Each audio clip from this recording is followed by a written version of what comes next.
आज हम करते हैं टैली की बात। अरे हमारी टैली की बात हम थ्योरी नहीं करते हैं मतलब हम थ्योरी नहीं करते हैं इसकी, तो हम ज़्यादा ध्यान देते हैं इसमें प्रैक्टिकल का।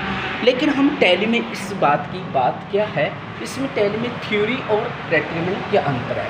लेकिन जब हम थ्योरी की बात करते हैं, जैसे हमारी कंपनी, हम कंपनी को क्रिएट करते हैं, कंपनी इन्फॉर्मेशन पढ़ते हैं, हर चीज़ को उसमें टैली में पढ़ते हैं। लेकिन बट हमें ये पता है कंपनी को सिलेक्ट किया जाता है, जिसको दूसरी कंपनी खोली तो उसको कैसे क्लोज किया जाता है, तो आज उसकी जानकारी लेते हैं हम। तो आपको बताते हैं कि उसकी कंपनी को कैसे सेट करना हो, कैसे उसको ओपन करना हो, कैसे उसको बंद करना है। मतलब मेरे का मतलब सेट है, सेट कंपनी होती है बंद करना, ठीक है।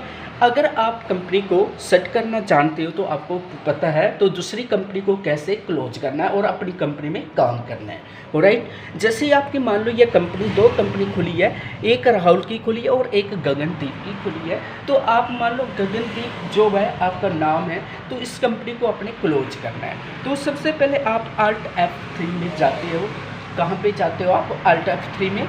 उसके बाद आपने इसमें जैसे हम कौन सी टैली यूज कर रहे हैं, हम टैली यूज करते हैं प्राइम टैली। तो हम ये भी पता होना चाहिए हम किस टैली में काम कर रहे हो। तो प्राइम टैली में काम कर रहे हो तो इसमें आपने फोकस करना है।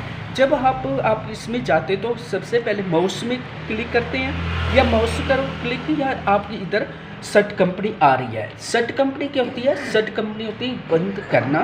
तो मान लो आप किस कंपनी में काम करना है, अभी आपने जैसे आपने गगनदीप की मतलब किसकी भी अपने कंपनी को बंद कर दिया, वो बंद हो। अब इस कंपनी में काम कर रहे हैं राहुल की। अब अगर राहुल की कंपनी में काम कर रहे हो तो आपने नीचे देखा इसके गेट ऑफ टैली की इन्फॉर्मेशन को अच्छी तरह से चेकअप करना है, ठीक है। इसको चेकअप करना है। Grade art, charts of accounts, poster, day book, banking, balance sheet, profit and loss, ये तो आपको ऑटोमेटिक पता है। लेकिन कई बच्चे इन चीज़ों से भूल जाते हैं, वो अपनी अपनी बातें नोटिस नहीं लिखते, ना नोटबुक में लिखते हैं, बस वो सोच रहे हैं कि अपने माइंड में इनको याद रख लेते हैं, ठीक है।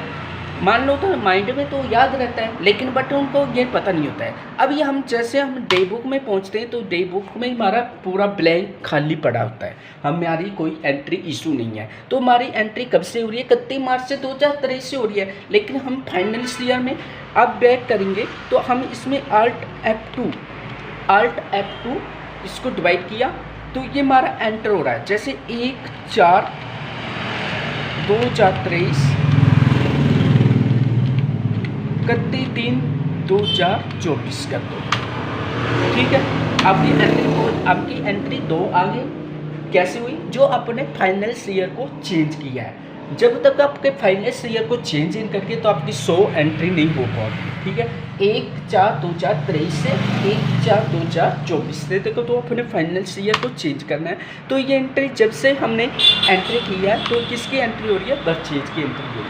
इसमें परचेज की एंट्री होगी तो आपने एक कोल्ड ड्रिंक बॉक्स तो खरीदा, लेकिन वट अपने इसमें 415 बॉक्स है तो इसमें बॉक्स ही आ रहे हैं, ठीक है। तो ये चीज़ें आपने फोकस करना है। लेकिन अगर आप इसमें एंट्री को इसको डन करते हैं, उसके फोकस करते हैं, तो आप इसमें क्या करते हैं और चीज़ें डालनी है। जैसे आपके लोरी जीरा इसमें आइटम डाल दी तो वो कहाँ से आ रही है? एक तो जैसे अपने लोरी जीरा डाल दिया, या आपने कोई मतलब चिप्स डाल दिए, कुछ भी एक्स्ट्रा इसमें आपने ऐड करना है। तो आज इस तरह ही काम करना है।